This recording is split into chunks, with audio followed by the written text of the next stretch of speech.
Hello ladies and gentlemen, I'm back with a brand new video, and today we're going to be taking a look at the Rey Mysterio Ruthless Aggression series figure. These figures, of course, if you've been collecting, this year, you've noticed these figures pop up in your local Walmarts. I believe they are Walmart exclusives. Matter of fact, I'm positive they are because that's the only place I've seen them at. But yes, these are figures that harken back to the Ruthless Aggression era of the WWE. And for those who are not familiar, the Ruthless Aggression period is officially classified as the era from 2002 through, I would say, 2012. 2013 is when we started getting into kind of the current, I don't know, reality based era, if you could say. I don't know what you really call the current era, but of course, Ruthless Aggression picked up right after the Attitude Era. So 2002 is considered to be the general start of that period. And of course, the Ruthless Aggression period was really dominated by the likes of John Cena with his ascension to being a top guy, as well as Batista, and of course, guys like Rey Mysterio, Undertaker, the Rated R Superstar Edge, Randy Orton, of course Triple H. You had factions like Evolution. I won't say Legacy wasn't a really big faction, but a lot of interesting things happened in Ruthless Aggression era, and even some stars who got their start during that era who left for a long period of time and came back to become even bigger stars, such as Bobby Lashley. Bobby Lashley got his start during the Ruthless Aggression period. Ruthless Aggression also saw the start of the brand split. So that's when you had specific Raw and specific SmackDown superstars. So a lot of stuff happened during that period, very important period. And we're going to get in, and also Brock Lesnar's rise during that period. So if you had to point to four of the biggest stars of that period, I would say, of course, the two biggest, I would say, would be John Cena, definitely. I would say Batista number two, Brock Lesnar, for the short time he was right in there before he left. And then, of course, Triple H was still continuing his thing. Shawn Michaels, who had his career renaissance during that era. If you remember, Shawn Michaels retired from 1998 through 2002. So a lot of just unique stuff. But enough with the history lesson. We're going to get into this figure.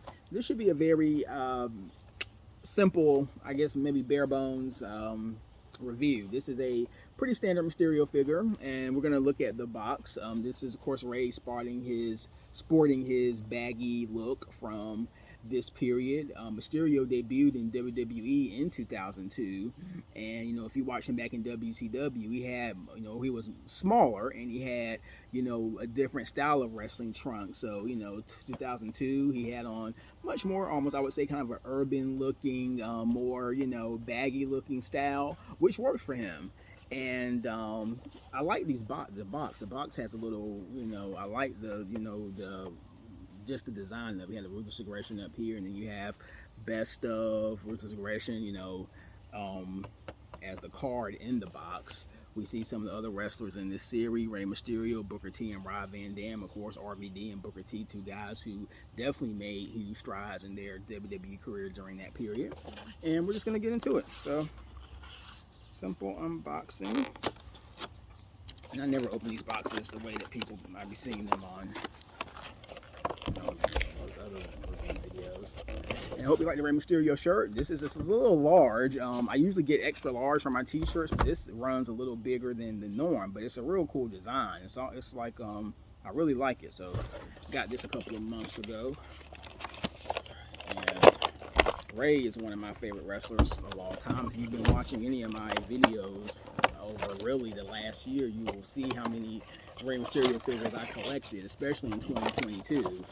2022 was kind of considered for me the year of Rey Mysterio when it came to figure collecting. So, and I believe this is the second Mysterio figure I've collected this year, if I'm correct. And so we're not gonna do, of course, to see the interchangeable arms. Steel chair, so no need to. And this is, like I said, a simple Mysterio. It's a little dingy in some spots, I've noticed.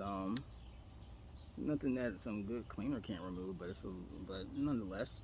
Yeah, here we see Rey Mysterio in his, white attire, white face masks, white and silver masks, or really a white and silver theme throughout. We have his, you know, really cool back tattoo. You see the the arm tattoos. He has a green little star on the back of his mask, and then um, yeah, so you got the Rey on the this is the right leg, and then the Max, not the Max, but well, yeah, the Max design, and kind of like a little arrow and another star on the other leg, and arm pads. So yeah, pretty very white figure, but you know.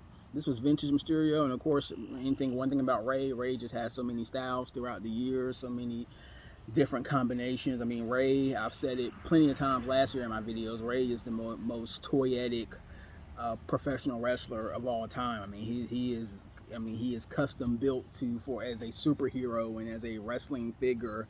I mean, you can really have a new Mysterio figure every month, and I mean, I would have to say, from just the start of the Mattel line back in 2010 through now, I would probably suggest that Rey Mysterio. There may be more variation, maybe more Rey Mysterio figures than any other performer, just because he has so many different styles. So, and of course, Rey's had a great year this year, man. Rey has really, you know, I gotta get a little history before I get out of here. So trying to keep, you know, not too long, but Rey has definitely had an interesting year. You know, he started off in his feud with his son Dominique, and you know, achieved a very rare feat of being one of the few wrestlers to be inducted into the Hall of Fame as an active wrestler. And there have been some before who were really wrestling on a more part-time basis, or even like Ric Flair. He was inducted in 2008, but of course that weekend, you know, we all pretty much everyone knew he was going to be losing that retirement match to Shawn Michaels. So, but Rey Mysterio, as far as being a guy who was pretty much a I don't know if he's a full-time performer, but he's on every episode of SmackDown, and he still goes on the road. I know he has a reduced schedule, of course, compared to what he probably had a decade ago, but still, the fact that, I mean, Rey Mysterio being inducted as a current, you know, as an active performer definitely speaks to me, his legacy and his importance. And you know, his feud with Dominique was just excellent.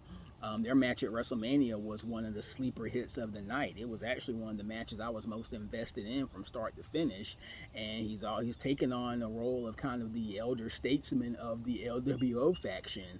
So Rey's had quite an eventful 2023. So again, one of my all-time favorites. Can't say enough good things about Rey and just the impact he's had on the business.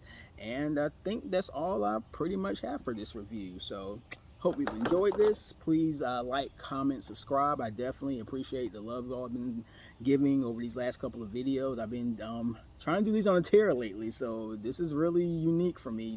I think I've done 3 videos, 3 short. I think I'm about to do 3 in a row. 3 days in a row, so, and then the shorts too. So just, you know, trying to keep the content coming for you guys. You know, you all appear to enjoy it. I'm going to keep giving it to you. And again, just thank you for supporting this channel. Check me out on Instagram as well, so you can see more of my wrestling figure collection, as well as my collection of various wrestling, gaming magazines and books and anime, manga stuff. So my collection is pretty much something for everyone in there. So thanks again for watching, and I hope you have a great rest of the day, and I will talk to you again after a while.